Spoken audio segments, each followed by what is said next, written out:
Esto significa que Korah es una persona que pasó a la historia como un ser problemático que causó un problema muy grande. No nada más a él, así, sino fue un problema mayor. El problema de Korah es un problema mayor que seguimos en nuestros días tratando de aclararnos qué fue el problema. Y dado que estamos en una situación donde hay tanta agitación política, no nada más en México, en Colombia y en Nicaragua y aquí y allá, hay tanta Claro, agitación política, es tan importante el entendimiento que le demos esta parashá desde el punto de vista, qué es lo que sucedió, qué es lo que sucedió ya en un nivel más profundo y por qué pasó a la historia como una persona muy desagradable del pueblo de Israel. Por lo tanto, bueno, pues bienvenidos a Parashá Korah y gracias. vamos a compartir la pantalla. No está todo lo que quiero contar en la presentación porque tuve muy poco tiempo. Es que ayer di un seminario en España y estaba muy ocupada Wow. preparándolo, pero salió bien. Y ya tenemos acá ahora este concepto de que Coraje es el revoltoso, es el rebelde. Y hay que entender un poco quién es Coraje. Entonces, la primera parte de la clase va a ser un poco más pshat, en el sentido de qué dice la parashá de Coraje, y después vamos a ver un poco de Midrash, y finalmente vamos a ver un poco de Zohar. Entonces, básicamente tenemos que entender que Korah viene de los levitas, y de por sí los levitas es un grupo especial dentro del pueblo de Israel. Quiere decir, no es nada más una tribu más. La tribu de Levi es una tribu muy destacada que va a ser como el semillero de gente muy importante. Para nada más que se recuerden, Levi era el tercer hijo de Jacob, fue el tercer hijo de Lea con Jacob. Y el concepto de Levi, la palabra Levi, viene de Levayá, que aunque Levayá pensamos que es entierro, no es entierro. Levayá es acompañamiento. Cuando hablamos y decimos vamos a ir a una levaya, vamos a ir a acompañar a esa persona que vivió o vamos a acompañar a los duelos a dar este caboz. Entonces la palabra Levi o levaya viene de este sentido de lo que se llama en inglés escort, acompañar y es aparentemente los levitas van a ser un grupo muy destacado y básicamente la tribu de Levi se divide en tres familias: Gershom, Kehat y Merari. Lo interesante es que de la parte más destacada de los levitas viene de Kehat. Y curiosamente de Kehat, porque es muy interesante ver esto, Kehat tiene 4 hijos. Amram, que es el papá de Moshe, Aarón y Miriam, y tiene a Itzar, que es el papá de Nora, de Korah, y tiene a Uzziel, que es el papá de Mishael, el Zafán y Sitri. Todos estos nombres son famosos porque, como ustedes saben, los levitas se ganaron a pulso su lugar dentro del pueblo de Israel. Quiere decir, el que hayan sido tan destacados y el que hayan sido Moshe, Aarón, esta gente tan destacada, aparte de los levitas, no fue porque Dios los vio con buenos ojos, sino porque realmente se lo merecían. Quiere decir, los puestos, por lo menos en la Torá, vemos que son cero arbitrarios y prácticamente es quién se gana ese puesto. Ahora, la principal función que van a tener los Levim es que desde Mitzrayim, los Levim fueron muy destacados y fueron muy celosos de mantener su ideología y su apego a la tradición de los padres. Hay una historia que cuentan que en el tiempo que estuvieron en Mitzrayim, la gente se dejó de circuncidar, la gente se empezó a asimilar con los egipcios. Mucho antes de que empezara la esclavitud, los levitas fueron muy celosos de mantener y se convirtieron como en el grupo religioso, como el grupo destacado sacerdotal, no impuesto por nadie, sino porque ellos eran muy particulares en este tema de no asimilarse. Y el hecho es que vemos que cuando Dina fue violada por Shem, la reacción de Shimón y de Levi fue muy violenta. Y lo que vemos es que, aunque se ve que en ese momento Shimón y Levi están unidos y destruyeron a los pobladores de Shem, después vamos a ver que Shimón lo hizo únicamente por venganza y porque era una persona muy impulsiva, pero en cambio vamos a ver que Levi lo hace por un celo divino. Quiere decir, la figura de Levi es una figura que permea todo el libro de Levítico, y todo el libro de Bamidbar. Quiere decir, 2 libros de la Torá, si no es que casi 3 libros de la Torá, están permeados por la importantísima participación de los levitas. Y por lo tanto, pues, nos llama mucho la atención que siendo Korah de una familia tan fina y una familia tan destacada, de una familia que tiene un lugar muy particular en el servicio divino, haga problemas. Si me dijeras que viene de una familia que nadie conoce y que está celoso, etcétera, pero la realidad es que cuesta mucho trabajo entender por qué Korah va a ser un problema cuando realmente tenía un supuesto lugar muy importante dentro del pueblo de Israel. Ahora, según el Midrash, la Torá nos cuenta que todo el pueblo de Israel fue esclavizado por los Misrim, excepto la tribu de Levi. Esto es algo que dejó preparado Aarón, no Aarón, Yosef.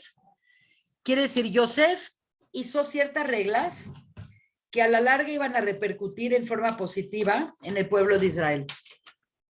Y entre ellas es que era una realidad que en Egipto se esclavizaban a los pueblos, y el hecho es que mucha de la gente que compró comida con Yosef, pues ya no tenían con qué pagar y pues casi se vendieron como esclavos.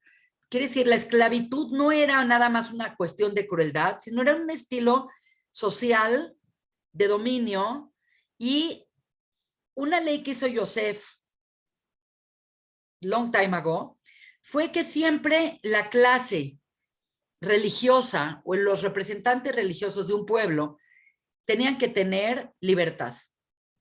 Y esto es muy interesante porque hay muchísimas fuentes que nos dicen que de las 12 tribus, 11 fueron esclavizadas, pero los levitas no fueron esclavizados. Por lo tanto, siempre fueron como una élite más cuidada. Fueron una élite más cuidada, fueron los líderes. En la generación que se empezó la esclavitud, Amram era el líder de los levitas, pero también era el líder de todo el pueblo de Israel. Y acá hay un concepto muy interesante porque dicen que no nada más no fueron esclavizados, sino que tenían ciertos privilegios que el pueblo no tenía.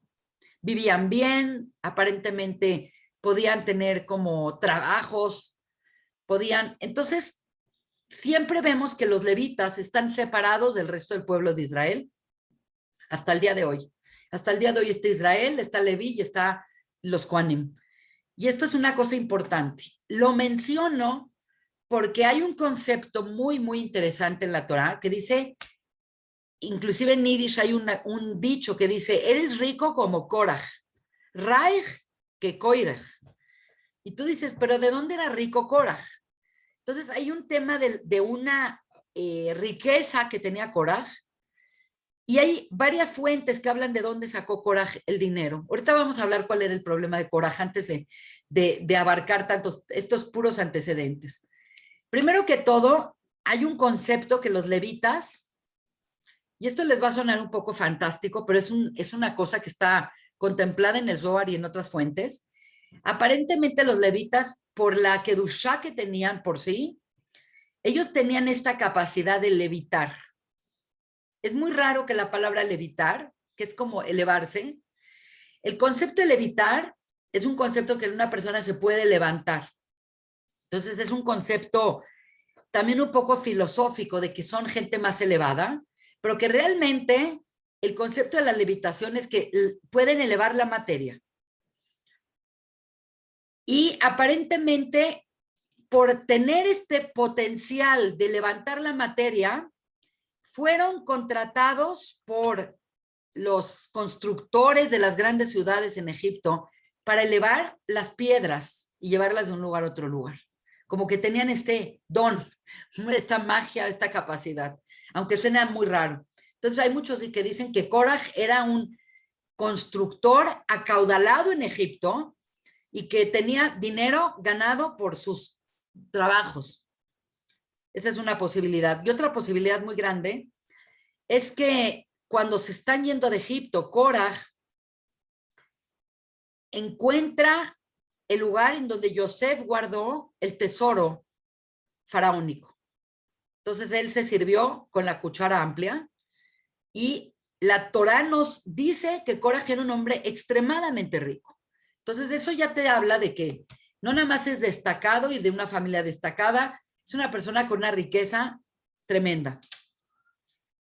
¿Cuál era el problema de Korah? Porque hay mucha gente que todavía no lo sabe. Básicamente, en breve, esta es una radiografía pronta de la Parashá. Korah induce a un motín, a una rebelión, desafiando el liderazgo de Moshe y cuestiona la entrega de la Keuná a Aarón. Quiere decir, Korah va con Moshe y le dice, yo también soy levita y todos los Yehudim estuvimos en Matan Torah y acusa a Moshe de ser nepotista. Como que diciendo, una cosa es que Dios te escogió a ti y que tú te postulaste como un líder, y otra cosa es que tú pongas a tus hermanos a ser líderes.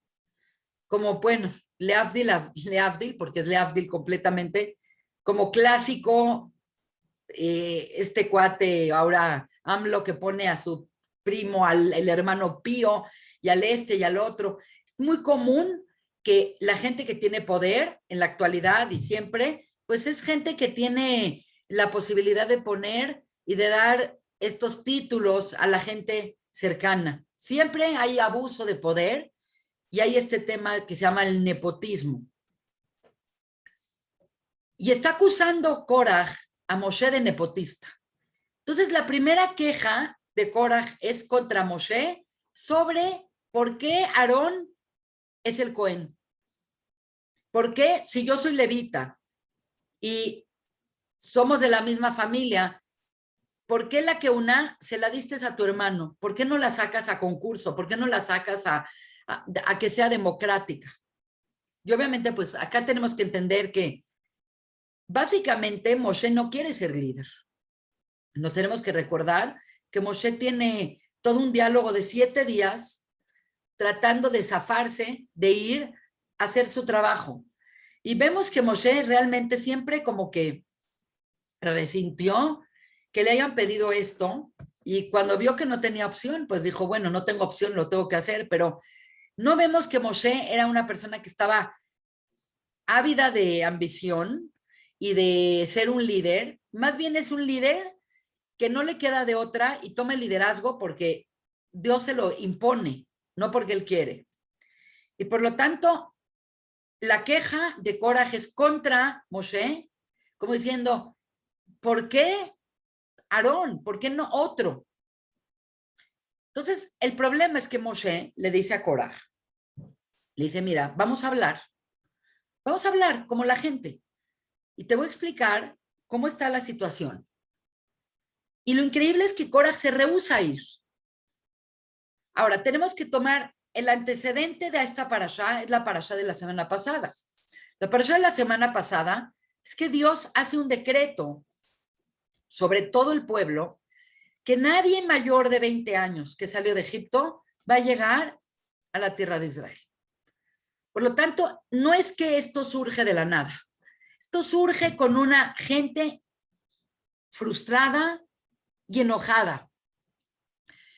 Y no necesariamente están enojados con los Meraglim. Están enojados porque están enojados con Dios, están enojados con Moshe. La gente está enojada porque imagínate qué horror saber que, no sé, tienes 25 años, que estás en una juventud completa y vas a tener que estar en el desierto hasta morirte. Suena horrible, suena como una cadena perpetua. Y por más de que en el desierto vivían una existencia especial y vivían con la ayuda del Shamaim y todo esto, pues la gente estaba podrida. Por lo tanto, no es que esto surge de la nada, esto surge teniendo a mucha gente frustrada y a mucha gente enojada y a mucha gente queriendo, como dijimos en la parashá pasada, pongamos un nuevo líder y regresemos a Egipto. Así dijeron en la parashá pasada. Por lo tanto, cuando hay descontento, es que surgen estas figuras que adquieren un liderazgo y que adquieren seguidores porque la gente está molesta con el estatus. Que viene mucho al caso porque es mucho lo que pasa, no nada más en México, es mucho lo que pasa en Israel, lo que pasa en la gente. Cuando hay una situación, se ve que la situación no está progresando, la gente piensa que el problema es el líder. Entonces la gente de verdad estaba muy molesta con Moshe y muy molesta con Aarón porque pues fue decretado que van a tener que morir en el desierto la mayor parte de los adultos. Por lo tanto, siempre que hay descontento en un lugar, es el ingrediente perfecto para que venga una persona y, aunque sea la peor persona del mundo, venga y te traiga aparentemente una solución y pueda causar rebeldía. Y así lo vemos históricamente que ha pasado. Realmente, si entendemos lo que pasó, por ejemplo, en la Segunda Guerra Mundial, después de la Primera Guerra Mundial, Alemania pierde y le hacen el famosísimo Tratado de Versalles, que la gente se sentía como soñada de joderse a los alemanes. Y el Tratado de Versalles le puso una piedra tan fuerte a Alemania que los alemanes se volvieron locos. Y por eso es que pudo surgir una persona como Hitler y Marchemont. ¿Por qué surgió alguien como Hitler en un país tan civilizado y tan maravilloso como Alemania? Donde la cuna de la cultura, la cuna de la música, la cuna de la filosofía, un lugar donde realmente sudaba de cultura y de avance.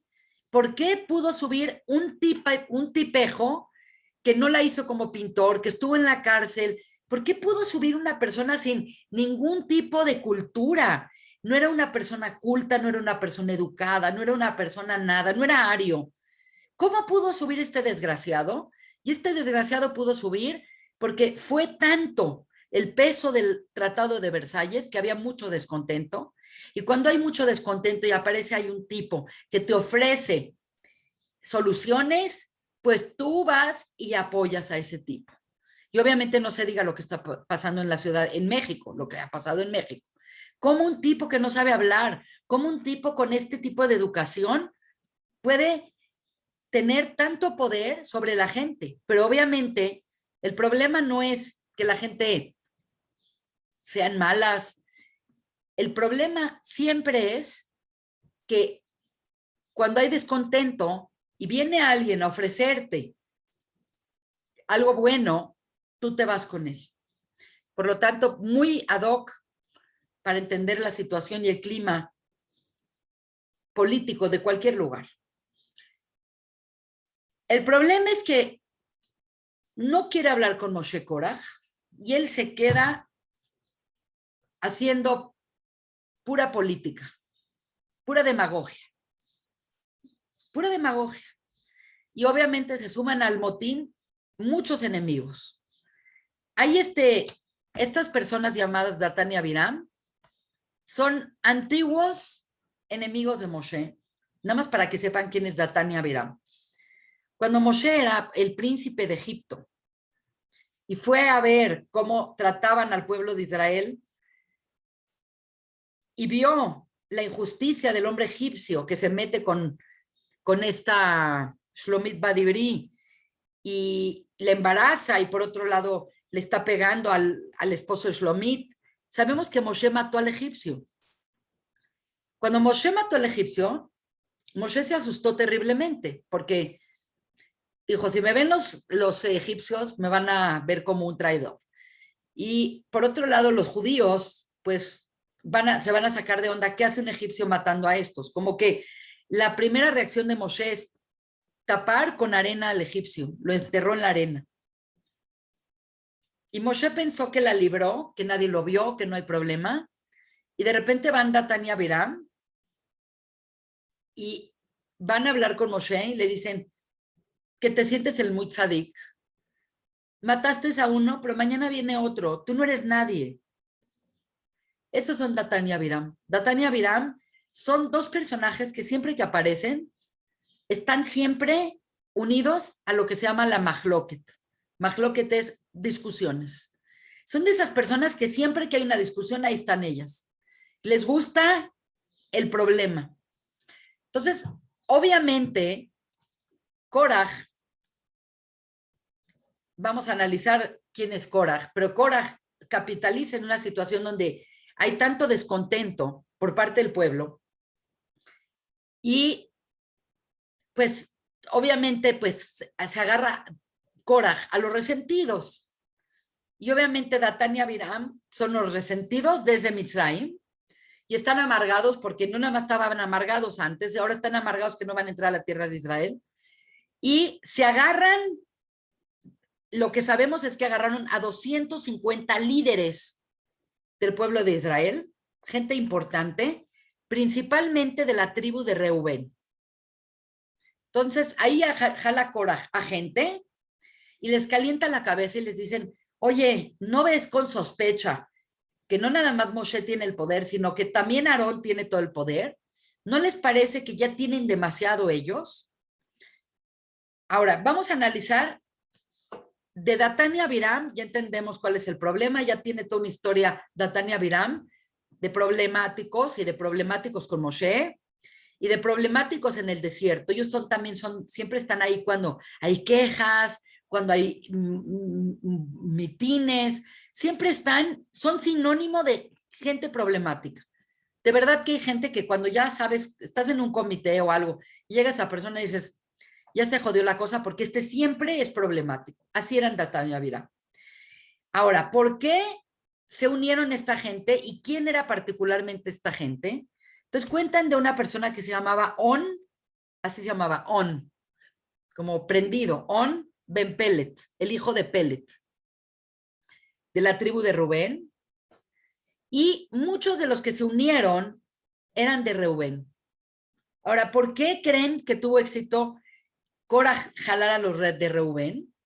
Tenemos que pensar algo muy sencillo. ¿Quién es el primogénito? Rubén era muy peleonero. El primogénito de la tribu, el primogénito de Jacob, es Rubén. Entonces, obviamente, Rubén es el primero que cuando ven que el poder se fue al tercer hijo, pueden sentir celos, porque ustedes saben que el primogénito en la Torá, por la ley de la Oraita, por la ley bíblica, el primogénito hereda el doble que el demás de los hijos. Por la ley de la Torá, tu primogénito varón hereda el doble que el resto de los hijos. Hoy en día no se practica porque sería muy problemático, pero el concepto general es que Rubén, en general, no tenía deseo de ser líder y parte del nombre Reubén, Lea le puso, ve cómo mi hijo no es como Eisaf, que siendo el primogénito se enchiló con Jacob y lo quiere matar. Mi hijo no nada más no quiere matar al primogénito, sino que asiste a Rubén, a Yosef, para que no lo maten. Como ustedes saben, cuando los hermanos hicieron el plot de matar a Yosef, Rubén dijo, métanlo al pozo, yo lo voy a ir a salvar. Entonces, Rubén siempre era como muy noble, no estaba amargado de que le quitaron el poder del primogénito, pero aparentemente los descendientes, pues cuando ven que hay revuelta y dicen ellos, oye, a nosotros no nos tocó nada importante y nosotros somos los primogénitos de Jacob. Entonces, obviamente, pues se agarra de la gente más resentida o la gente que le tocó menos puestos. Quiere decir, él agarra a la gente por ahí y hace una turba de 250 personas. Y Korach le dice a Moshe y Aarón, se va a enfrentar con ellos y les dice, ustedes tienen demasiado. ¿Por qué no se satisfacen con lo que tienes?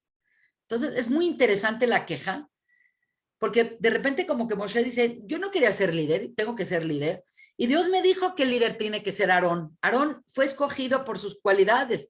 No fue, yo no lo decidí, lo decidió Dios. Pero se siente completamente frustrado Moshe con la revuelta de Korach, porque empieza a tener fuerza, empieza a tener fuerza. Entonces vamos a ir narrando qué es lo que pasa.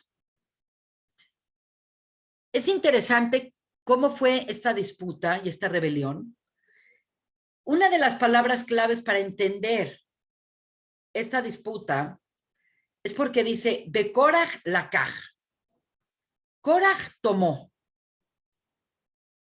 Entonces quiero platicar, ahorita vamos a hablar de este concepto de Korach tomó, pero esta clase nos va a servir para ver en diferentes niveles qué está pasando en la disputa y cuál era la mentalidad de Korach.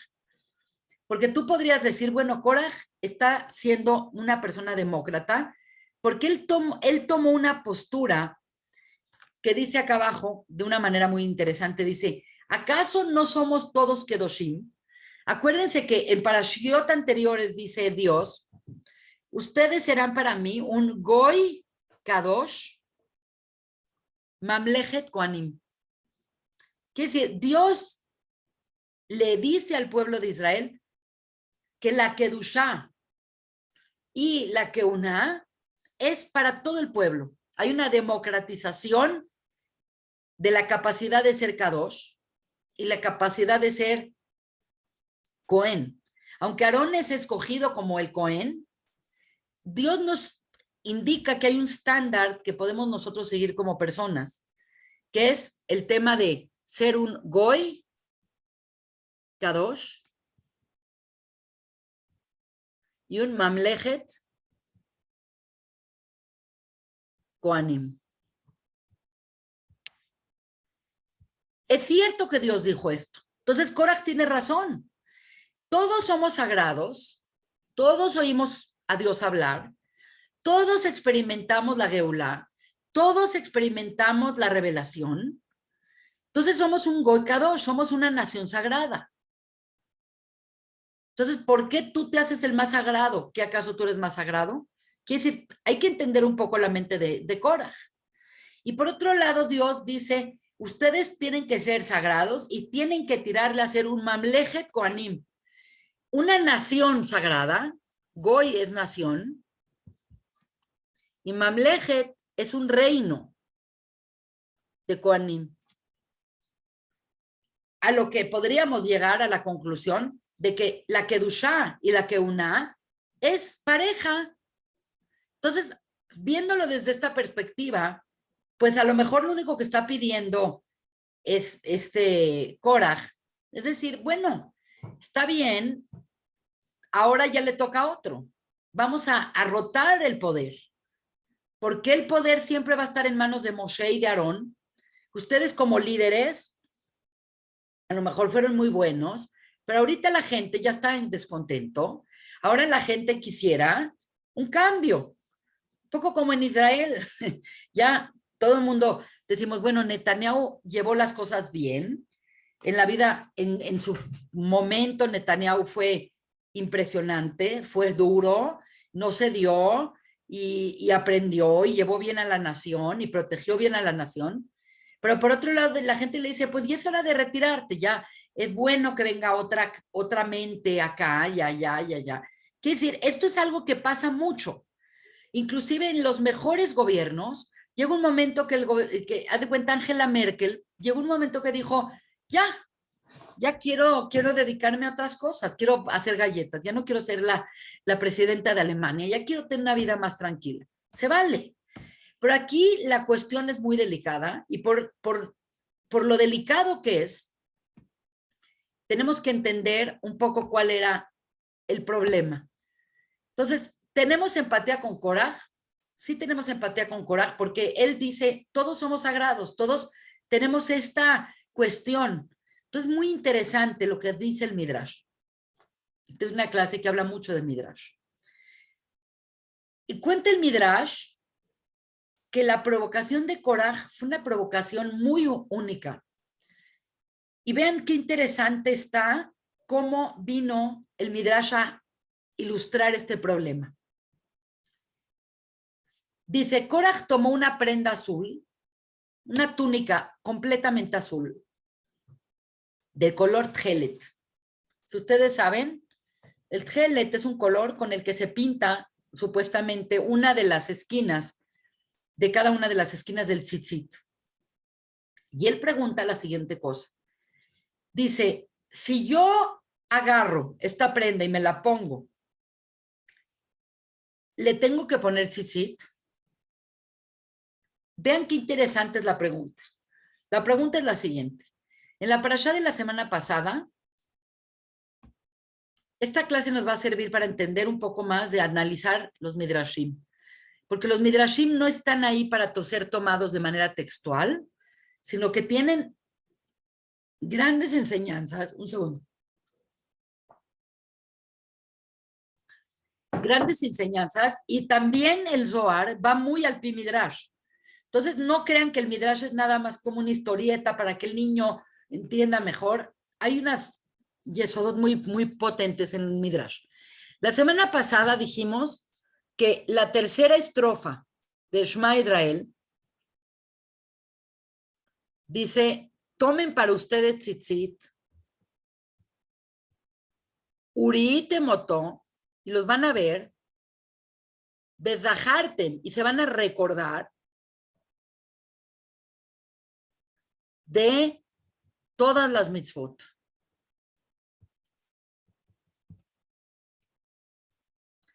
Es muy interesante porque el tzitzit, no sé por qué lo escribí así, el tzitzit es una mitzvah de las 613 mitzvot, que al ver los tzitzit, el concepto de los tzitzit es una mitzvah completamente opcional, porque nada más tienes que usar tzitzit si tienes una prenda que tiene cuatro esquinas. Entonces, si tu camisa es como esta y no tiene 4 esquinas, no tendrías que usar tzitzit. Por lo tanto, es una mitzvah optativa que los Yehudim tomaron como totalmente una mitzvah muy importante. Entonces le hacen un hoyo acá y el tzitzit es que tiene los fringes, los tienen acá. Y el concepto de usar tzitzit es que uno de los hilitos se tiene que pintar de azul. El azul es un color que se llama tjelet, que se saca de un molusco. Y el concepto es un concepto muy intricado y muy especial, que es Iraite moto, urite moto, usajarte metkol mitzvotai, y se van a acordar de todas las mitzvot. Quiere decir que es una mitzvah que tú te la pones para recordarte de todas las mitzvot, como si fuera ponerte un hilo rojo en la muñeca para acordarte que mañana tienes que ir a pagar la tarjeta de American Express. Es como un recordatorio. Pero ¿por qué? ¿Qué tiene que ver el tzitzit con el recordatorio? Es una cosa muy intrincada que dice, al ver tú el azul, te vas a acordar del cielo y te vas a acordar quién está en el cielo y entonces te vas a acordar de hacer las mitzvot. Es una mitzvah muy particular, muy particular. Y como tiene que ser, ¿por qué las mujeres no usan tzitzit? Pues las mujeres no usan tzitzit porque es una mitzvah de zaharten, que zahar es hombre, y tiene que ver con ver y con horario. Entonces, como las mujeres están libres de las mitzvot de horario, no tienen que usar tzitzit. Pero si una mujer quiere usar tzitzit como un recordatorio de las mitzvot, lo puede hacer, aunque no lo crean. Pero vean la pregunta, es que es impresionante esta pregunta que hace Korah. Korah dice una siguiente pregunta, dice, si te pones toda una prenda pintada de tjelet, le tienes que poner tzitzit. Obviamente es una pregunta inteligente y joditiva, porque lo que está tratando de decir Korah es lo mismo que le dijo Kulanu Kedoshim. Quiere decir, no hay nada especial en los tzitzit. Lo importante es el color azul. Entonces, si ya tienes el color azul, ¿cuál es la necesidad del tzitzit? También el Midrash y el Talmud elaboran la siguiente pregunta que hizo Korah. En otra ocasión pregunta, tú pones la mezuzá como una señal de kedushá del lugar. Como que a partir de la puerta de este lugar, aquí hay kedushá. Por lo tanto, si tú tienes una casa llena de libros kedoshim, tienes que usar mezuzá. Las preguntas son preguntas joditivas, son preguntas de alajá de muy buen nivel, pero que básicamente lo que están haciendo es desprestigiando lo especial de lo que es la mezuzá y de lo que es el tzitzit. La sutileza del tzitzit y la sutileza de la mezuzá es marcar una división, una separación entre lo que es Kodesh y lo que es Hol, dándole su lugar a cosas especiales. Entonces, la pregunta era una pregunta muy desagradable, porque era una pregunta donde le quería quitar lo especial a Moshe y lo especial a Aarón. En pocas palabras, si todos estuvimos en Har Sinai y todos experimentamos la Geulá y todos experimentamos la revelación, ¿por qué ustedes son más especiales que los otros? Entonces la gente, pues, cuando oyeron esto, dijeron, pues sí, ¿quién los puso a ellos? Obviamente, la gente es muy selectiva en qué recuerda y qué no recuerda. Cuando les conviene, en Moshe es importante, cuando no les conviene, no es importante. Pero como la gente está enchilada de lo que pasó de los Meraglim y saben que su destino es que no van a entrar en la tierra de Israel, pues obviamente él les está dando fuego a la leña. Y por lo tanto, estas preguntas es una forma de decir, aquí no hay nadie en especial. Aquí esto debe de ser sacado a concurso. Tú eres tan kadosh como yo soy kadosh, yo soy levita, tú eres levita, yo soy de Kehat, tú eres de Kehat. Y acá esto puede ser sacado a concurso. Acá viene un tema muy interesante. Hay como muchos problemas que están pasando y empieza a haber mucha agitación. Y dijimos que con Korah y con los 250 reubenitas y Datán y Abiram, había un personaje llamado, muy importante entonces, llamado un príncipe llamado On Ben Pelet. Y este On Ben Pelet se estaba arreglando para ir a la revuelta de Korah y vino su esposa y le dice, tú eres un idiota. Dice, ¿para quién te estás peleando? Si gana Korah, él va a ser el rey. No vas a ser tú el rey. ¿Qué no te das cuenta? ¿Qué ganaste con esta revuelta? Si Korah está equivocado, te va a ir muy mal a ti. Y si Korah gana, él va a tener el poder. ¿Tú qué ganaste? ¿No te das cuenta que eres un bobo? Esta mujer le dice él, pero ahora ya no me puedo echar para atrás. Si yo ahorita me echo para atrás, va a venir Korah y me va a matar. Yo soy la plana mayor de Korah. Soy el príncipe de Rubén. Entonces, es increíble porque vamos a ver la diferencia entre la mujer de Korah y la mujer de On Ben Pelet. La mujer de On Ben Pelet le dice, yo me encargo, yo te quito los problemas. Entonces, ¿qué le hizo a On Ben Pelet? Bueno, no sabemos si le dio un golpe en la cabeza y lo tumbó y lo metió a dormir, o le sirvió un mezcalito, pero bien Hazaku Baruch, y para adentro échate tu mezcalito, y lo mandó a dormir. Y cuando vino la revuelta de Korah por él, diciendo, venimos por el líder, On Ben Pelet, dicen que la mujer salió y les dijo, está dormido, se siente mal. Y ellos pues no querían creer. Y entonces hay una cosa muy rara que no he tenido tiempo de abordarla, pero dice, la Torá dice que ella les mostró los pelos de ella y que la gente se asustó y se fueron. Entonces, ahí que hay un tema muy importante porque la verdad es que el Midrash y el Talmud, pues dicen, bueno, se quitó la peluca o se quitó, no había peluca, se quitó el tijl de la cabeza, pero no, dicen que ella le enseñó otros pelos, que les enseñó los pelos que no deben de estar fuera y ser vistos de una mujer. Entonces, este es un tema muy importante y para cuando se levantó un Ben Pelet, Korah y todos ya se los había tragado la tierra. Entonces, esta mujer, con este método que hizo y esta lógica que hizo, ella entendió muy bien el problema. El problema es que Korah no estaba peleando por la democracia. Y esto es lo que tenemos que entender que pasa con los líderes. Estos líderes que le hablan al pueblo y que se vuelven así, y el pueblo es para todos y la tierra es para todos. Al final de cuentas, te das cuenta que su interés es para ellos. No necesariamente para su dinero, porque Korah tenía dinero, para su poder. Entonces, la revuelta de Korah, que aparenta que trae una bandera de democracia, la desvalida completamente esta mujer, la mujer de Ben Pelet, diciendo, ¿tú qué vas a ganar de que gane Korah? ¿Que te van a dar a ti el puesto de Cohen? Por supuesto que lo va a tener Korah, tú eres un idiota. Y lo salvó. Entonces está muy interesante. Entonces aquí vamos a seguir platicando un poco de qué pasa con Korah. Obviamente lo que pasa es que, creo que no lo dije acá. Ok.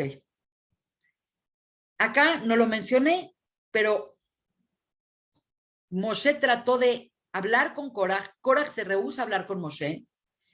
Y entonces Moshe le dice, ¿saben qué? Todos ustedes traigan incienso y traigan su incenciario, donde se ofrece el incienso como un tipo de sartencito prendido. Y vamos a probar quién es el que va a su ketoret a ser tomado por el Shammai. Quiere decir, acá vamos a hacer una selección para que ustedes vean, evidentemente, que esto no es un asunto de yo quiero ser el líder o tú vas a ser el líder. Esto lo escoge Dios. Y por lo tanto, pues todos los que piensan que son aptos para este puesto, pues traigan su ketoret y ofrézcanlo. Y vamos a ver cuál es el ketoret que Dios consume. Un poco parecido a lo que pasó en Parashat Shemini, cuando Aarón llevó el ketoret y pues también los hijos de Aarón llevaron el ketoret, no lo tenían que haber llevado y murieron. Porque la lucha de Korah era sobre la Keuná, sobre que él quería el lugar del Cohen, no el lugar de Moshe. Entonces, esta es una escena tremenda, porque la Torah nos cuenta que en ese momento bajó un fuego y consumió, obviamente, el ketoret de Aarón, nada más el ketoret de Aarón, y todas las demás personas. Se abrió Dios le dijo a Aarón, sepárate de estos, y abrió la tierra, y este es un tema mayor, porque es como tenemos la idea de Korah, y básicamente al que no escoge Dios, no nada más es que no se le prendió su incienso, sino que la tierra se abre y se traga a toda la rebelión. Entonces tenemos este concepto de que Korah y todos sus seguidores, hasta con niños chiquitos, se los tragó la tierra. Entonces tenemos acá que entender que era tan grave, porque no podían entender a través de una señal quién escogió Dios. Porque tuvo que Dios abrir la tierra y tragarse a Korah. Ahora, un Midrash cuenta que se crearon 10 cosas antes de Shabbat en la creación. Quiere decir, en los primeros 7 días de la creación está todo lo que dice la Torá que fue creado. Y dicen que unos minutos antes de Chávez hubo 10 cosas que Dios creó previas a la creación. Y obviamente no voy a hablar de esto, pero una de ellas es la boca que se va a tragar a Korah. Entonces, está como muy interesante y muy intrigante saber que esto era algo que fue creado antes de que existieran hombres, antes de que existiera judaísmo, antes de que existiera Geulá. Quiere decir, es algo que Dios no tolera, es lo que nos está diciendo. Y por lo tanto, vino primero el remedio que el mal. Ahora, vamos aquí a hablar de las disputas, porque la verdad es que muchas veces hay una línea muy delgada entre qué es una disputa buena y cuándo uno se tiene que poner fuerte y cuándo uno debe de evitar una disputa. Hay gente que no es confrontativa y evita disputas siempre, pero hay veces que uno sí tiene que tener disputas y la Torá nos aclara esto porque dice las únicas disputas. La palabra disputa en hebreo es mahloket. La única mahloket que funciona y que puedes entrar tú sin problemas es cuando es una mahloket leshem shamay. Cuando es una mahloket en aras de honrar el cielo. Entonces, obviamente, la perfecta mahloket es la de que hubo entre Nachmanides, el Rambán, y Pablo Cristiani, que hubo una controversia terrible de un ataque de los cristianos contra judíos, y Nachmanides tuvo una disputa contra Pablo Cristiani, que era un judío que se había convertido al cristianismo y que quería ridiculizar al pueblo judío, y lo más increíble es que Nachmanides lo dejó en el suelo filosóficamente. Fue tanta la humillación de Pablo Cristiani que se tuvo que ir Nachmanides de Barcelona, ir a vivir a otro lugar. Entonces ahí vemos que el Mahloket Leshem Shamayim es bueno, porque significa que está dado, no por ti, sino está dado para elevar a Dios en el mundo. Y el ejemplo perfecto de una mahloket o de una disputa en nombre del Dios, en nombre de Dios, son las dificultades que hay siempre en la Mishnah y en el Talmud, que son las disputas entre Hillel y Shammai. Como saben, Hillel y Shammai son contemporáneos de la época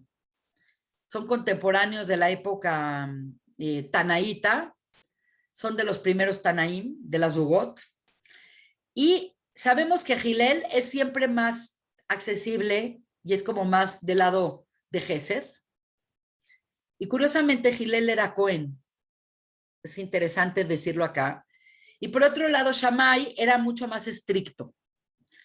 Quiere decir, hay muchas historias donde hay una pregunta y vemos que Hillel contesta de una manera y Shammai contesta de otra manera. Y lo más increíble de todo es que no eran enemigos personales ellos dos. A pesar de que Hillel tenía una forma de contestar más tranquila, más amorosa, más inclusiva, Shammai era muy drástico. Shammai era, así es la halajá, y era muy din. Muy interesante porque ahorita vamos a hablar de estas dos fuerzas que hay entre Hillel y Shammai. Siempre percibimos a Hillel como una persona de Gesed y a Shammai como una persona de din. Por ejemplo, vino un converso con Shammai y le dijo, me quiero convertir y quiero que me enseñes todo en un instante. Y Shammai le dijo, lárgate de mi casa. Así no funciona el judaísmo. Y ya se fue, lo ahuyentó. Y el mismo converso quiere ir con Hillel y Hillel le dice, claro, beáftale a raja camoja, amarás a tu prójimo como a ti mismo, y todo lo demás de la Torah son comentarios aledaños. Y conviértete, y lo convirtió. Entonces vemos como que son tan diferentes, pero la Torah nos dice que sus diferencias nada más eran en la forma en que impartían la halajá, pero que realmente no había una riña entre ellos, y la muestra de que no había una riña entre ellos es que había shidujim entre la familia de Hillel y la familia de Shammai.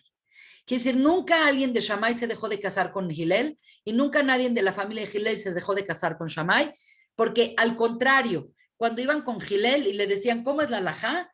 Hillel siempre decía, la halajá es así, dice Shammai, y yo digo que la halajá es así. Y las diferencias que hay entre la halajá de Hillel y Shammai no son tan importantes en contenido, sino más bien en forma. En algún momento lo estudiaremos, como qué diferencias tenían. Por lo tanto, Hillel y Shammai son la muestra de que puedes diferir de otra persona y que puedes tener un concepto diferente de muchas cosas, inclusive alágicas, pero que al final de cuentas es parte de los Shivim Panim la Torah, es parte de las 70 caras de la Torah. Y quiere decir, tú ves una visión, yo veo otra visión, pero no son que no pueden coexistir. Simplemente tú eres más buena onda, yo soy más estricto, y simplemente así lo tomamos, pero todo es para conocer el Shammai. No es para ver quién tiene la razón. No había, nunca hubo un caso de que uno de Hillel matara a uno de Shammai, uno de Shammai matara a alguien de Hillel. Era siempre validar al otro y entender que simplemente hay gente más fuerte, gente más suave y punto. Pero en cambio, la Gemore dice, no seas como Korach, que su mahloket no era Leshem Shammai. Quiere decir, la discusión y toda la disyuntiva y todo el problema que hizo Korach no estaba dado para algo Leshem Shammai. No estaba dado para exaltar a Dios o no estaba dado para probar una verdad más allá que él mismo.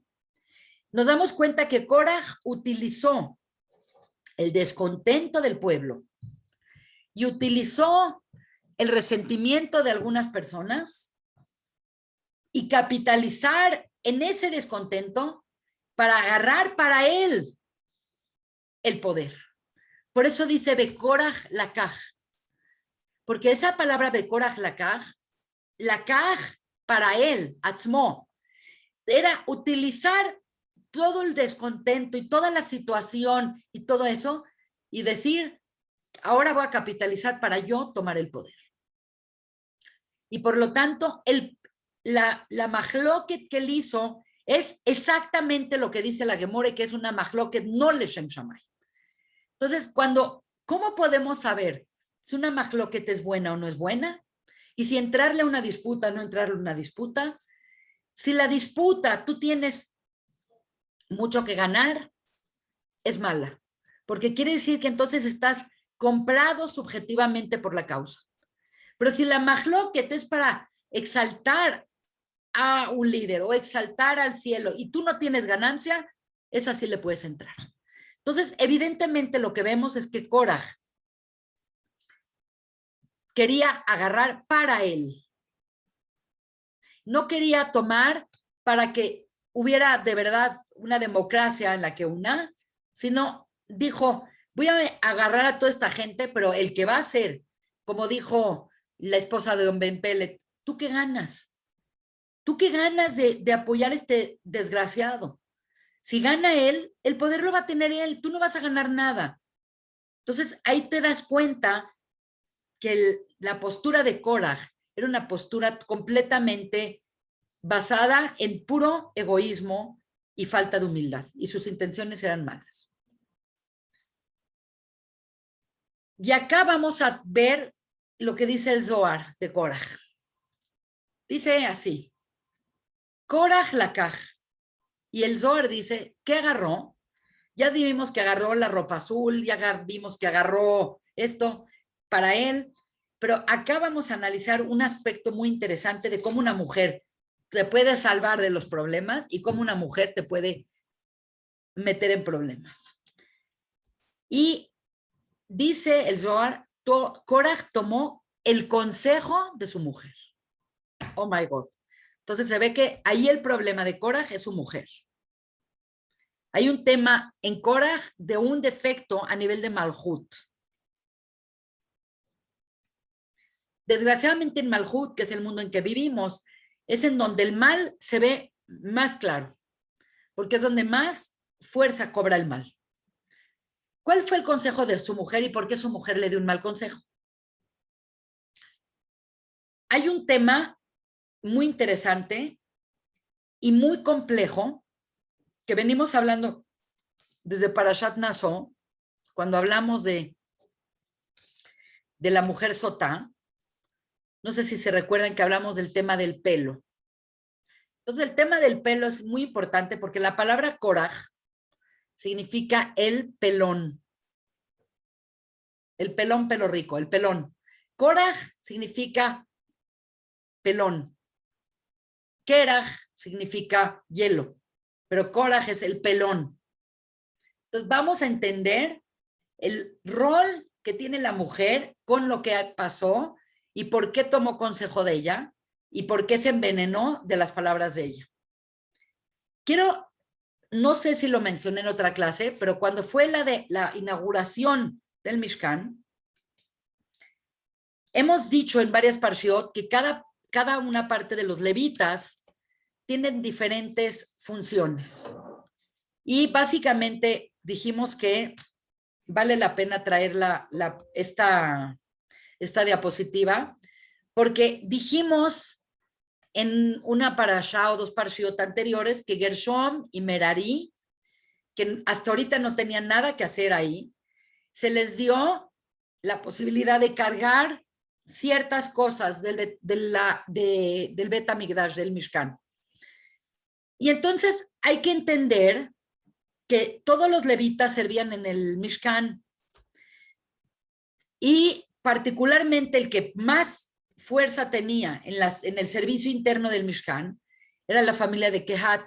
Y obviamente, como pueden ver acá, Koraj viene de Kehat.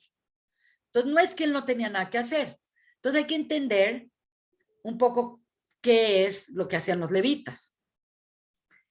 Básicamente, la diferencia importante que hay entre levitas y Cohen, etcétera, etcétera, reside en que los Kohanim van a dedicarse a lo que se llama la bodá directa del Mishkan. Traer los korbanot, prender la Hanukkah, hacer los korbanot, cuando hay que entrar al Kodesh HaKodashim, entraron a Cohen. Quiere decir, es muy específico los trabajos que tiene que hacer Aarón. Moshe tiene que hacer otras cosas. Moshe no tenía nada que hacer en el Bet HaMikdash. Moshe nada más era como un rey, pero no tenía nada que hacer en el Bet HaMikdash. Y todas las demás cosas que se hacían en el Bet HaMikdash, que eran trabajos también muy importantes, pero eran trabajos secundarios, no eran los principales, los hacían prácticamente los descendientes de Kehat. Y curiosamente, muchos de esos trabajos eran tocar música, todo este concepto de el servicio del Bet HaMikdash. Tenemos que saber que las flautas y los cánticos y los coros, todo lo que la iglesia copió del pueblo de Israel, lo copiaron del Bet HaMikdash. Todo lo de los cantos gregorianos y tocar música mientras se servía a Dios era muy importante. Lo hemos perdido porque pues, no tenemos Bet HaMikdash, pero era el trabajo de los levitas. Entonces, lo menciono esto porque les va a parecer raro lo que voy a explicar, pero lo que voy a explicar es que cuando fue la inauguración del Mishkan, Dios le pidió a Aarón que se preparara 7 días de Miluim y que hiciera ciertas cosas y por acá y por allá. Y le dijo que los levitas se tienen que quitar todo el pelo del cuerpo. Entonces, cuando Koraj se quitó todo el pelo del cuerpo, me refiero a que se tenían que quitar, inclusive rasurar las cejas. No podían tener pelo en el cuerpo. El pelo es una forma muy potente de adquirir energía. Por eso hay tantas alajot del pelo de la mujer y la barba y la de esta y la otra. Y la verdad es que siempre nos hemos imaginado a Aarón y principalmente a Moshe con una melena. Siempre que vemos al Moshe de Miguel Ángel o al Moshe de cualquier cosa, lo ves como con una melena. Y por otro lado, a los levitas los pelaron. Cuando vino Koraj, todo pelado, la mujer lo vio, dijo, te ves asqueroso. Así dijo la mujer de Koraj. Qué denigrante lo que te hicieron. La verdad es que no es nada denigrante. Dios pidió esto porque la energía de levita tenía que ser una energía que no interfiera la música y eso con ningún tipo de energía negativa o energía rara que pudiera tener otras cosas, partículas del pelo. El pelo es algo muy importante en Kabbalah. El pelo es din, el pelo de la barba es gesed, el pelo de la cabeza es din. Entonces hay como todo un tema muy importante de Korah, empezando porque se llama el pelón, y en segundo lugar porque para hacer la dedicación de esto, él llegó completamente pues como rasurado de las cejas y de partes del cuerpo. Entonces su esposa retroalimentó en él. Aparentemente, pues a la esposa le gustaba físicamente cómo se veía con su aspecto varonil peludo, y de repente lo vio y le dijo, ah, te ves horrible, te denigraron. Entonces, ella retroalimentó en él un elemento de molestia. Entonces, él como que dijo, pues sí, ¿verdad? ¿Por qué Aarón puede lucir de esa manera con sus barbas maravillosas y Moshe con su pelo, todo su melena, y yo me tengo que ver como un gusano, así como que se vio a sí mismo como un tipo muy mal, degradado? Y aparentemente el Zohar nos dice que por esta plática que tuvieron la mujer de Zohar, la mujer de Korah y Korah, es que Korah tomó consejo en la esposa y la esposa trajo un envenenamiento en él. Bueno, aquí la cosa se va a empezar a volver un poco más compleja porque el Zohar es mucho más complejo. Y quiero explicar que siempre que hay división, hay algo malo. Entonces, es muy interesante ver dónde empieza la primera división en la historia. Entonces, esto les va a parecer muy raro, pero muy interesante. Primera instancia, la primera división que hay en la creación es en el segundo día de la creación, que Dios crea el agua y divide las aguas de arriba de las aguas de abajo. Es muy interesante porque el judaísmo es la religión o la forma filosófica de exaltar el uno. Por lo tanto, Ejat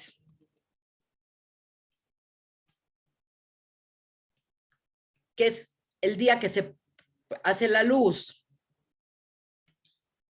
es un día en donde toda la creación todavía está en su intacto potencial porque está en uno.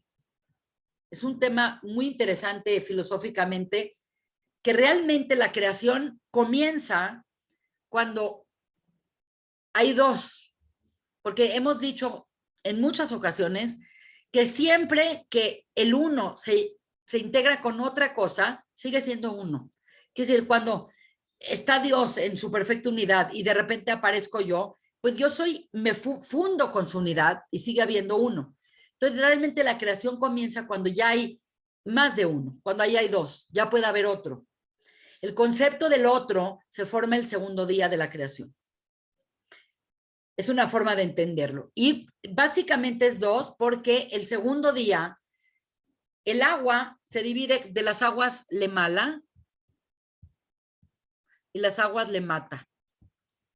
Le mata es abajo y le mala es arriba. Le mala le mata. Es muy particular decirlo esto, no sé si conocen, pero se dice que en el segundo día, por el mismo motivo de que hubo separación, Dios no dijo Tov.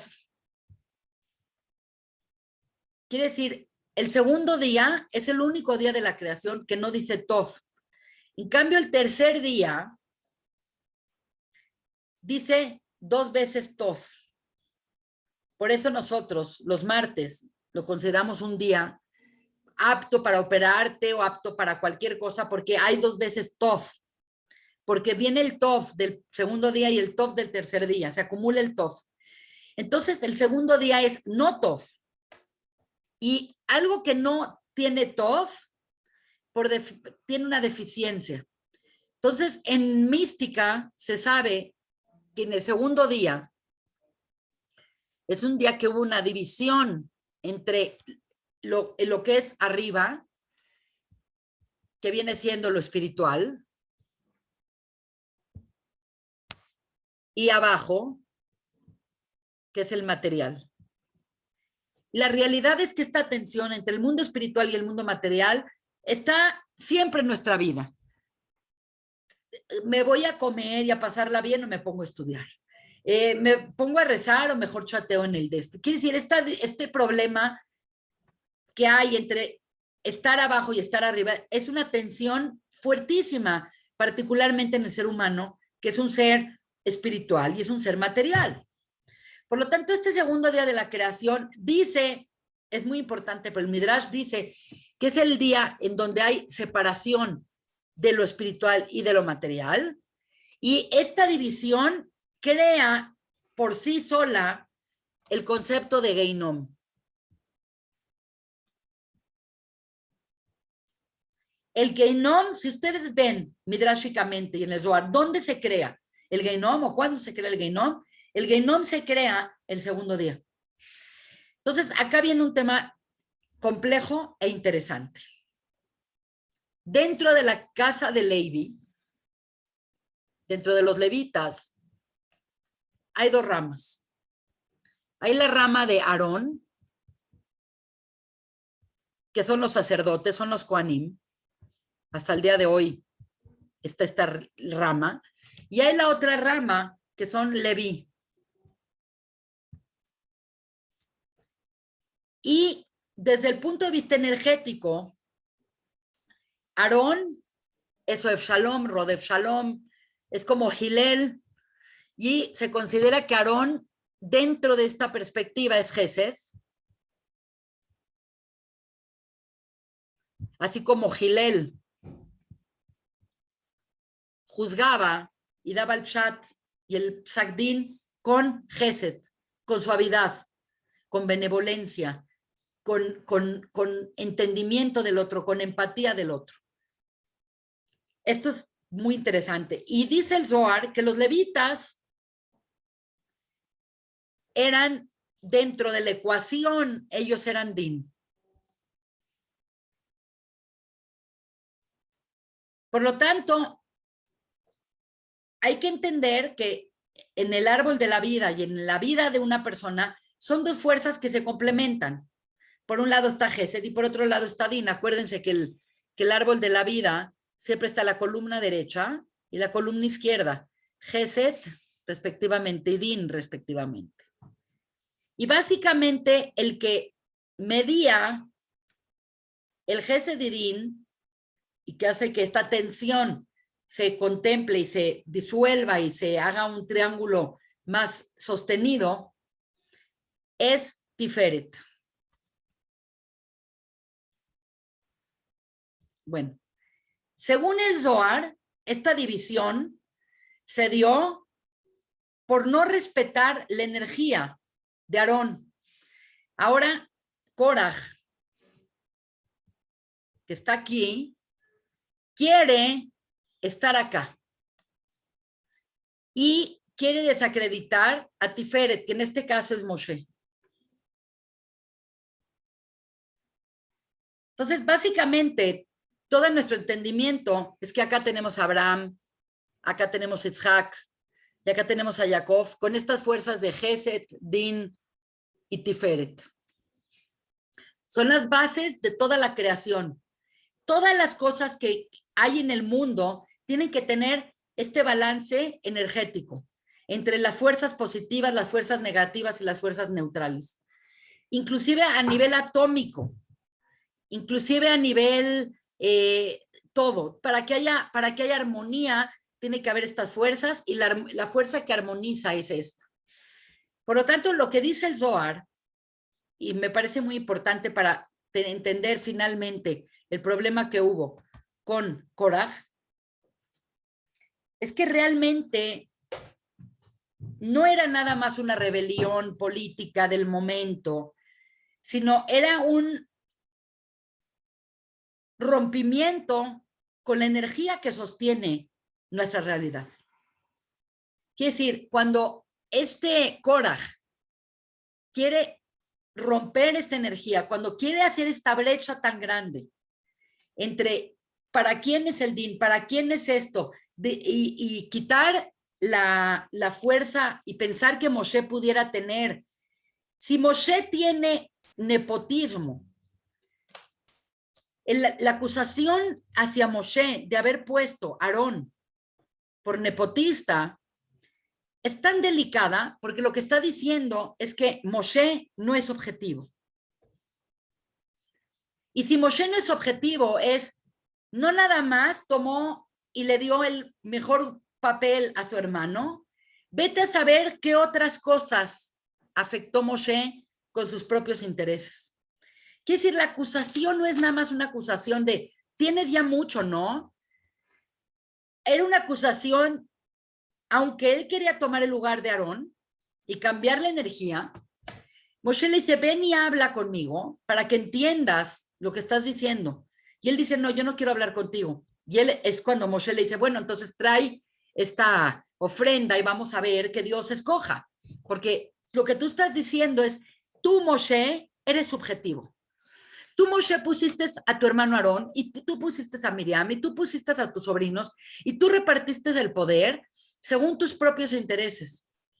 Y esto es una acusación que no va contra Moshe, porque al final de cuentas Moshe es el más anaf, es el más humilde, Moshe es el que no tiene tumba, Moshe es el que dejó a su familia, Moshe es el que sacrificó todo por Am Israel. Y el concepto de Moshe es que Moshe es la persona más objetiva que ha habido en la historia. Porque si la Torá la dio Dios a través de Moshe, y Moshe fue ese subjetivo, entonces vete a saber qué inventó Moshe y qué es de Moshe y qué es de Dios. Esto es la lectura más importante y por eso Dios de manera tan drástica lo que hace es que él ya había creado el mecanismo histórico para que esto no suceda. Porque si esto sucede, entonces tú dirías, la Torá no es la Torá de Dios. La Torá es de una persona y la persona pudo haber inventado y la persona pudo haber dicho. Y por lo tanto la Torá es un libro más de literatura, no es el libro de Dios. Entonces, lo que estamos viendo acá es que la revuelta de Koraj no nada más es para él encumbrarse, sino es quitar a Moshe como el conductor perfecto para traernos la Torá, porque es sospechar que Moshe tiene intereses personales y que le quiere dar el mejor puesto a su hermano. Entonces, en ese momento, ese mecanismo que ya estaba dado desde antes de Chávez, del sexto día de la creación, que es, se abrió la boca que se tragó a Koraj. Y cuando se tragaron a Koraj, no crean que la gente quedó tranquila, porque ahora la gente se agitó más, porque ahora dijeron a Moshe, lo fueron y lo acusaron y le dijeron, tú, con tu poder y tus cosas, estás acabando con el pueblo, y empezó a haber una plaga, y se empezó a morir la gente, en un instante empezaron a morir, y murieron 14,700 personas. Entonces, ¿qué agarró Aarón?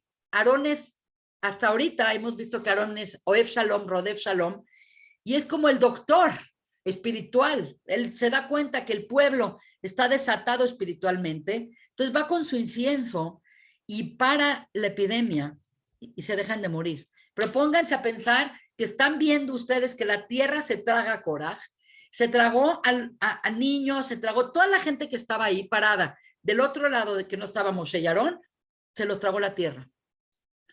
Y al tragarse a esta gente, la gente, en vez de decir, ya párenle, la gente se subleva peor. Entran en esta histeria porque pues están enojados, están enchilados que no van a entrar en la tierra de Israel. Esta es una parashá muy complicada. Y de repente empiezan a morir. Aarón para la plaga, se para la plaga, y sucede este final glorioso y claro, en donde convocan a cada uno de las tribus y les dicen, cada persona, cada líder de la tribu va a traer una vara una vara, un palo. Una vara quiere decir un palo de escoba. Y lo van a poner frente a su casa, frente a su sección. Y evidentemente, para que sea claro para todos ustedes, porque todos siguen pensando que Moshe es el mago y que Aarón es el que tiene la ganancia secundaria de tener esta postura, y no están entendiendo que todo esto es Minashamayim. Entonces, todos ponen su palo frente a su tienda y todos visualizándolo el Moed, la casa de encuentro. Y lo que pasa, que es increíble, es que pues al día siguiente, pues todos los palos son palos, y el palo de Aarón se convierte en un árbol de almendras, shkeirim, que florea flores blancas y dio almendras. Entonces ya con eso la gente se paró y ya se acabó este problema y esta rebelión. Nada más para aclarar todo esto, el Zohar nos hace una revelación tremenda. Y quiero mencionarla para que quede este tema muy claro. El Zohar dice que Korach era una reencarnación de Caín y Moshe era, en parte, una reencarnación de Abel. Hemos visto que Moshe va a pasar por diferentes Gilgulim o Iburim, que es decir, el alma de Abel, de Abel no sabemos nada. Sabemos que Caín tenía envidia por Abel. ¿De dónde viene la envidia? La Torah dice porque Caín fue el primero en que quiso hacer una ofrenda y ofrendó lino, linaza, unas semillas feas. Es decir, Caín ofrendó, pero ofrendió lo peor que tenía.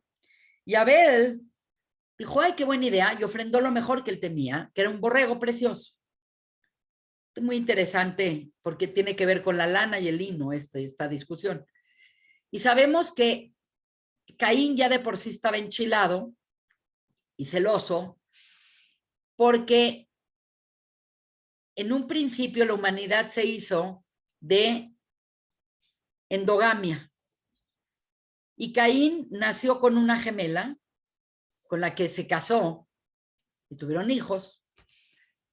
Y Abel nació con 2 gemelas. Entonces, el concepto es que Abel tenía más que Caín. Entonces, es muy interesante porque a lo largo del Zohar, en el Shara Gilgulim, vemos que Korach va a tener varias reencarnaciones Caín va a tener varias reencarnaciones. Unas salen bien y se cumple el tikkun y unas salen mal. Obviamente con Korach, pues la cosa salió mal, porque el punto es que Korach sí es que es Caín, y Caín tenía envidia por Abel, y ese fue su problema. Entonces ahora que Caín es Korach y que Abel es Moshe, el chiste es que Caín no le tuviera envidia a Moshe, y le está teniendo envidia a Moshe. Entonces, este es un tema mayor que merece una clase completa, pero no lo quise dejar de hablar porque el Zohar es muy ilustrado, y esto nos sirve no para impresionarnos de la información. Y esto es un tema muy importante que nosotros tenemos que entender. Aquí lo importante no es, wow, qué información tan grande, qué información tan valiosa, no. Acá lo importante de este tipo de clases es que nosotros tengamos la oportunidad de ver que la verdad es muy compleja. Tú ves una historia y tú ves una faceta de la historia. Si tú puedes crear empatía por este Korach, porque pues su argumento era lógico. Pero por otro lado tienes que entender lo que dice el Midrash. Por otro lado tienes que entender de dónde viene esta alma. Por otro lado tienes que entender lo que implica si Moshe le metió de su propia cosecha a la Torah o no le metió de su propia cosecha a la Torah. Si Moshe se puso a Aarón porque por nepotista, entonces significa que ¿qué otras cosas inventó Moshe? Entonces la Torah es la Torah de Moshe o es la Torah de Dios. Y lo que traté de hacer en esta clase es tomar el Humash, tomar el Midrash, tomar el Zohar y entender la complejidad de las cosas que están pasando en la Torah. Quiere decir, el texto dice información y no nos podemos quedar satisfechos con esa información y decir, bueno, fue un rebelde y le fue mal y el aprendizaje no ser rebelde, porque hay veces que ser rebelde sí es bueno. Y acá nos encontramos con una situación muy particular donde se ve como un camino muy drástico. No faltará la gente que diga, qué mala onda de Dios, que castigó a los Meraglim, y por haber castigado a los Meraglim se vino esta tragedia de Koraj, y mira cuánta gente murió, y Koraj, y acá, y allá, y por aquí, por allá. Quiere decir, hay todo un tema que hay atrás que si no nos metemos al fondo del texto, podríamos quedarnos y llegar a conclusiones erróneas. Por lo tanto, pues, lo que se resume acá es que cuando hay malas épocas, cuando hay situaciones malas, la gente suele buscar líderes que resuelvan las cosas. Y un entendimiento que nos dice la Torá es que los líderes no resuelven las cosas. Las cosas suceden y más bien tienes que entender, la lectura no es, vamos a encontrar un líder que resuelve el problema, porque el problema somos nosotros. El problema está causado por la falta de emuná, por la inmadurez, por no tomar en serio tu responsabilidad, por no vivir en una libertad donde tú te inviertas en esa libertad, sino siempre es más fácil echarle la culpa al otro y pensar que la solución va a ser de otro. Entonces, esta es una parashá que permite mucho la lectura errónea que tenemos de que un líder nos va a quitar y nos va a sacar de problemas. Y ningún líder te saca de problemas. Tristemente y realmente, cada pueblo tiene el melech, tiene el líder que merece. Entonces no puedes pedirle peras al olmo. Tú no puedes pedir que un líder de otro país o que el líder que tenemos o el líder que hay en un país fuese como Angela Merkel o que sea tan progresivo como el rey de no sé dónde. Porque lo que tenemos que entender es que los líderes salen de la voluntad del pueblo. No nada más de la voluntad del pueblo, sino son un reflejo de la cultura en la que viven. Hace unos días yo compartí con ustedes un video que no sé si lo vieron, pero dicen, si agarras a Gandhi y lo llevas a Argentina, Gandhi no va a hacer una huelga de hambre y va a pelear por la pacificidad y porque Argentina se recupere de... No, Gandhi se va a volver lo que es el consciente colectivo de todos los argentinos. Quiere decir, el líder no es nadie que venga a tener nada nuevo. El líder nada más es el producto de lo que es las personas. Y por lo tanto, todo el concepto de los líderes para el pueblo de Israel son muy difíciles, porque el líder debe de ser el representante del consciente colectivo de todo el pueblo de Israel. Ese es el concepto de Moshiach. Y el concepto de Moshiach es que, y ese es el concepto también de Malhut. Malhut es todo lo que tú depositas en él, pero no es un líder independiente a la voluntad del pueblo, sino es la proyección de lo que es el pueblo. Entonces, en esta parashá, básicamente entendemos que normalmente los líderes que te prometen muchas cosas, normalmente están para ellos, no están para el pueblo, están para su poder, están están y aunque vean que la realidad se les reviente en sus frentes y en sus caras, siguen con esta actitud de yo tengo razón. Moshe le dijo, tienes mucho para ti. Yo no escogí las cosas. Tú como levita tienes una participación que ya quisiera todo el pueblo de Israel. ¿Por qué no ¿Por qué no estás satisfecho? Tienes todo el dinero, tienes todo esto, ¿por qué no estás satisfecho? Y evidentemente, pues toda su revuelta es usar el descontento de la gente, y en vez de un buen líder es el que te dice, tu descontento es porque tú no estás haciendo lo que tú tienes que hacer. Quiere decir, la lectura no es yo te voy a arreglar las cosas. Moshe no es nadie que a partir de unas parashiot para acá, Moshe deja de apapachar a los Yehudim y les dice, se tienen que enfrentar a la vida como es, tienen que madurar, tienen que tomar otra actitud. Y el hecho de que no van a entrar al pueblo de Israel es porque tienen una incapacidad de tomar otra actitud. Y por lo tanto, esta generación va a ser condenada a morir en el desierto. No es un castigo, sino es la consecuencia de que no quieren ustedes realmente cambiar. Es mucho más fácil decir, pues pongamos un líder que nos lleve a la tierra de Israel y que nos resuelva las cosas, a tomar esta responsabilidad de decir, tengo que cambiar. El problema no es el líder, el problema somos el pueblo. Por ejemplo, en México el problema no es que los líderes son corruptos, el problema es que el pueblo es corrupto. Es la verdad. Entonces lo que se tiene que cambiar es la mentalidad del pueblo, no el líder. El líder va a emerger cuando cambie la mentalidad. Y así tiene que ser, no nada más también en Israel, también en cualquier lugar. Nosotros tenemos que cambiar y no creer que el líder es el que nos va a poner el cambio. El cambio no va a llegar por decreto.